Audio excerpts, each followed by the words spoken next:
Hi hello नमस्ते. मी पूजा. मी आणि बरंच काही या यूट्यूब चॅनलवर तुम्हा सगळ्यांचं अगदी मनापासून स्वागत करते. आज मी तुम्हाला 3 बटाट्यांपासून एवढी कमालीची रेसिपी दाखवणार आहे. यापूर्वी तुम्ही कधीच ही रेसिपी केली नसणार आहे, ही मी खात्रीपूर्वक सांगते, कारण ही रेसिपी पूर्णपणे नवीन आणि मी स्वतः निर्माण केलेली आहे. तर चला जास्त वेळ न घालवता आपण रेसिपीला सुरुवात करूया. इथे मी 3 बटाटे स्वच्छ धुवून घेतले. ते पाण्यामध्ये घालून घेतलेले आहेत कुकरच्या डब्यात. त्यामध्ये थोडं पाणी घातले आणि सोबतच मीठ घातले. 3 शिट्ट्या करून हे बटाटे मी उकडून घेतलेले आहेत. बघा, आता अशा पद्धतीने आपण बटाट्याची साल काढून घेऊया. जशी आपण नेहमी बटाट्यांची साल काढतो, अगदी त्याच पद्धतीने या बटाट्याची आपल्याला साल काढून घ्यायची आहे. त्यामुळे काही संपूर्ण साल मी दाखवत बसली नाही तुम्हाला. तर बघा, आपण जशी बटाट्यांची साल काढतो तशी काढून घ्यायची. पण एक गोष्ट नोटीस केली का तुम्ही, ही साल अगदी छान अशी यामुळे निघाली आहे कारण आपण यामध्ये सुरुवातीला मीठ घातलं होतं. मीठ घातल्यामुळे बटाट्याच्या आतपर्यंतसुद्धा मीठ जातं आणि बटाटा खायलासुद्धा चवदार लागतो. बघा, आता आपण अशा पद्धतीने हा बटाटा कट करून घेणार आहोत. आता मी जेव्हा हा बटाटा कट करते ते पाहूनच तुम्हाला नक्कीच वाटलं असेल, अरे काहीतरी वेगळं आहे खरंच. कारण हा बटाटा बघा ना, मी कशा पद्धतीने कट करते. अगदी वेगळी रेसिपी आहे आणि खूप नवीन आहे. मी तयार केलेली आहे, त्यामुळे यापूर्वी तुम्ही ही रेसिपी कुठेच पाहिली नसणार आहे. म्हणूनच म्हणते, व्हिडिओ शेवटपर्यंत पहा. ही रेसिपी एकदा करून पहा, म्हणजे तुम्हाला खात्री होईल की खरंच कमालीची रेसिपी तर आहे बाबा. व्हिडिओमध्ये दाखवल्याप्रमाणे आपल्याला 3ही बटाटे कट करून घ्यायचे आहेत. बघा, खूप पातळही नाही आणि खूप जाडही नाही. आपलं जे बोट आहे त्या बोटाच्या मापाचं म्हटलं तरी चालेल, असं आपल्याला हे सगळे बटाटे कट करून घ्यायचे आहेत. बघा, अगदी परफेक्ट असे हे बटाटे मी कट करून घेतले. आता प्लेटमध्ये अशा पद्धतीने एक एक करून बटाटे आपण ठेवून घेऊया. तुम्ही एक गोष्ट नोटीस केली का, आपण बटाटा ठेवतानासुद्धा बघा एकावर एक ठेवत नाही आहोत, लांब लांब पसरवून ठेवतो आहे. त्याचं कारण पुढे समजेलच, पण तुम्हीसुद्धा बटाटा ठेवताना अशा पद्धतीने प्लेटमध्ये लांब लांब पसरवून ठेवा. प्लेट मोठी घ्या. बघा, इथे मी संपूर्ण बटाटा असा ॲडजस्ट करून ठेवून घेते आहे. व्हिडिओ इथपर्यंत पाहिलाच आहे. थोडा जरी आवडला असेल आणि काहीतरी वेगळे पण करणार आहे असं वाटत असेल तर नक्कीच व्हिडिओला एक लाईक करा. नवीन असाल सबस्क्राईब करा. त्याचबरोबर कुठून पाहताय ते सुद्धा मला कमेंट करून नक्कीच कळवा. 2 कांदे आणि 2 टोमॅटो आपल्याला कट करून घ्यायचे आहेत. बघा, इथे मी 2 टोमॅटो मोठ्या मोठ्या फोडींमध्ये कट केले. त्याचबरोबर कांदासुद्धा 2 अशा पद्धतीने कट करून घेणार आहे. बघा, तुमच्या लक्षात यावं म्हणून मी एक कांदा फक्त तुम्हाला कट करून दाखवते आहे. खूप बारीक कापायची गरज नाही आहे. अगदी या पद्धतीने कांदा आपल्याला कट करून घ्यायचा आहे. आता हे आपले बघा व्यवस्थित असं कट करून झाले. चला पटकन हा मसाला आपण तयार करून घेऊया.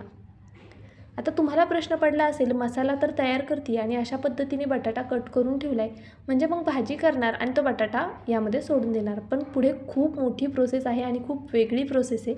त्यामुळे नक्कीच व्हिडिओ शेवटपर्यंत पहा. जोपर्यंत आपला कांदा भाजतोय तोपर्यंत आपण बटाट्याला काही मसाले लावून घेऊया. सगळ्यात आधी इथे मी लाल तिखट लावते आहे. बघा, आपल्याला असं वरतूनच थोडा थोडा मसाला यावरती भुरभरून घ्यायचा आहे, अगदी या पद्धतीने. तर पाहू शकता तुम्ही, सुरुवातीला मी लाल तिखट घातले. तुमच्या आवडीनुसार तुम्ही लाल तिखट यामध्ये कमी जास्त करू शकता. मी एक छोटा चमचा लाल तिखट घातले. त्यानंतरनं लहान चमचा, अर्धा चमचा आहे हा, तितपत मी हळद घातली. त्याचबरोबर 1 चमचा आपल्याला धना पावडरसुद्धा यावरती भुरभरून घ्यायची अशा पद्धतीने. बघा, धना पावडरसुद्धा आपण घालून घेतली. त्यानंतरनं इथे मी मॅगी मसाला घेतला आहे. आपण मॅगी मसालासुद्धा यावरती घालून घेऊया. जर मॅगी मसाला नसेल तर तुम्ही चाट मसाला वापरलात तरीसुद्धा चालणार आहे. तर बघा, अशा पद्धतीने इथे मी मसाले घालून घेतले. आता चवीनुसार थोडं आपण मीठसुद्धा सगळीकडे घालून घेऊया. पहा, आपण जास्त मसाले वापरले नाही आहेत. लाल तिखट, हळद, धना पावडर आणि मॅगी मसाला इतकेच मसाले वापरलेले आहेत. त्यानंतरनं मीठ घातलं. आता अशा पद्धतीने बघा, हे थोडं मी हलकं हलकं चोळून घेते.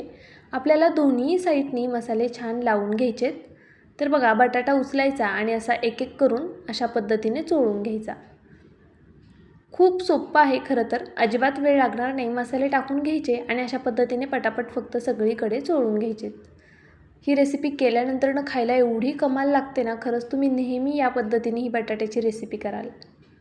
तर बघा, इथे मी अशा पद्धतीने आता संपूर्ण आधी बटाटा चोळून घेते आणि मग तुम्हाला दाखवते. आणि एका व्हिडिओमध्ये नेहमीप्रमाणे 2 रेसिपी सांगणारे बऱ्याचदा मी एकाच व्हिडिओत 2 रेसिपी सांगत असते, त्यामुळे नक्कीच व्हिडिओ शेवटपर्यंत पाहत जा, म्हणजे काही गोष्टी मिस होणार नाहीत. आता बघा, आपण ते मसाले चोळेपर्यंत इथे आपला कांदासुद्धा भाजून झाला आहे. आपल्याला कांदा खूप जास्त भाजायचा नाही आहे, हलकासा गोल्डन सोनेरी रंग येईपर्यंत फक्त भाजून घ्यायचा आहे. इथे कांदा ट्रान्सपरंट झाला आहे, आता मी काढून घेतला बघा अशा पद्धतीने. त्यानंतरनं याच कढईमध्ये टोमॅटोसुद्धा आपण भाजून घेणार आहोत. टोमॅटोसुद्धा आपल्याला मऊ होईपर्यंत भाजवून घ्यायचं आहे. बघा, सुरुवातीला मी कांदा परतताना थोडंसं तेल घातलं होतं, पण टोमॅटोसाठी तेल घातलं नाही आहे. कढईमध्ये जे शिल्लक होतं तेल त्यामध्येच आपल्याला टोमॅटो भाजून घ्यायचा आहे. तर बघा, टोमॅटोसुद्धा भाजून झाला, तो काढून घेतला आहे. मसाला आपला थंड होतो आहे, आपल्याला वाटण वाटायचं आहे ना, तर ते कांदा टोमॅटो थंड होईपर्यंत आपण पुढची तयारी करूया. इथे एक पॅन किंवा मग तवा ठेवायचा आहे, त्यावरती तेल अशा पद्धतीने पसरवून घ्यायचे. बघा, तवा छान गरम होऊन द्यायचा. त्यानंतरनं यावरती आपल्याला एक एक करून बटाट्याची स्लाईस ठेवून घ्यायची आहे अशा पद्धतीने. बघा, एकदम असं तव्यावरती टाकू नका, एक एक करून अशा पद्धतीनेच ठेवून घ्या, म्हणजे बटाटा सगळीकडून व्यवस्थित भाजला जाईल. पाहू शकता तुम्ही, इथे मी संपूर्ण बटाटा अशा पद्धतीने ठेवून घेतला. बघा, आणि तेलसुद्धा खूप कमी लागतं, पुन्हा तेल टाकणार नाही होत आपण. आत्ता जेवढं तेल घातलेलं आहे ना, त्यामध्येच ही रेसिपी तयार होईल. तर बघा, इथे मी अशा पद्धतीने आता बटाटा एका साईडने भाजून झाला आहे, दुसरी साईडसुद्धा आपण भाजून घेऊया. जवळपास 1.5 मिनटं मी एका साईडने भाजून दिला आहे मीडियम फ्लेमवर. त्यानंतरनं पलटी करून घेते अशा पद्धतीने. पाहू शकता तुम्ही, अगदी सहज पलटी करता येतात, अजिबात बटाटा तुटणार नाही किंवा अजिबातच तुमची रेसिपी फसणार नाही, खूप सोपी आहे करायला. अशा पद्धतीने बघा, मी एक साईड संपूर्ण भाजून घेतली आणि आता दुसरी साईडसुद्धा आपली बऱ्यापैकी भाजून झालेली आहे. मीडियम फ्लेमवरच मी हा बटाटा भाजून घेतला आहे. तर बघा, हे सुद्धा मी संपूर्ण आधी पलटी करून घेते अशा पद्धतीने. पाहू शकता तुम्ही, खूप सोपी आहे खरंच. आणि हां, तुम्हाला मी म्हटलं ना की एकाच व्हिडिओमध्ये मी तुम्हाला 2 रेसिपी सांगणार आहे. हा बटाटा असा छान खरपूस भाजून द्यायचा आणि हा बटाटा तुम्ही असा नुसतासुद्धा खाऊ शकता किंवा चपातीसोबतसुद्धा खाऊ शकता किंवा वरण भातासोबत तोंडी लावण्यासाठी घेऊ शकता. चहासोबत काहीतरी छान चटपटीत म्हणूनसुद्धा तुम्ही हा बटाटा खाऊ शकता. पौष्टिक तर आहेच, त्याचबरोबर चविष्टसुद्धा आहे.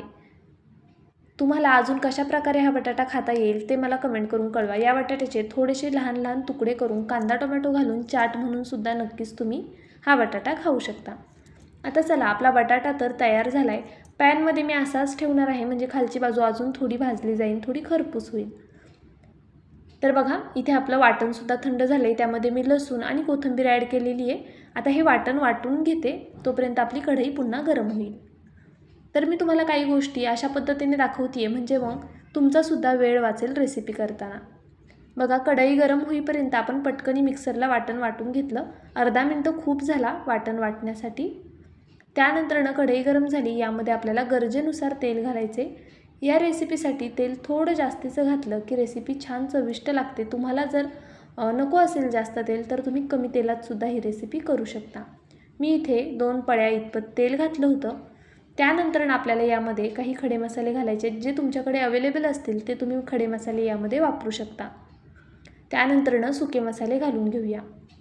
बघा, इथे मॅगी मसाला घेतला आहे, हळद घेतली आहे, लाल तिखट, त्याचबरोबर आपल्याला बेडगी मिरची पावडर घ्यायची, धना पावडर घ्यायची आणि कांदा लसूण मसाला घ्यायचा आहे. आता हे मसाले तेलावरती मी अर्धा मिनटं फक्त परतवून घेते आहे. तेल खूप जास्त गरम नाही आहे, आपल्याला खडे मसाले टाकताना तेल कोमट हवं आहे आणि त्यानंतर लगेचच आपण पावडरचे सगळे मसाले घालून घेणार, म्हणजे मग मसाले करपत नाहीत तेलावरती. आणि त्यानंतर बघा, एक अर्ध्या मिनटानंतरनं फक्त मी इथे लगेचच वाटण घालून घेतले. वाटण आपल्याला छान बारीक वाटायचे. शक्यतो वाटण वाटत असताना यामध्ये आपल्याला पाणी ॲड करायचं नाही आहे. बघा, इथे आपलं वाटण मस्त असं परतवून झालेलं आहे. पाहू शकता तुम्ही, अशाच पद्धतीने आपल्याला वाटण परतून घ्यायचे. थोडं तेल सुटेपर्यंत हे वाटण परतलं म्हणजे मग आपली जी भाजी आहे ती खायला छान लागते. आता यामध्ये मी 1 चमचा इतपत दही घेतलेलं आहे.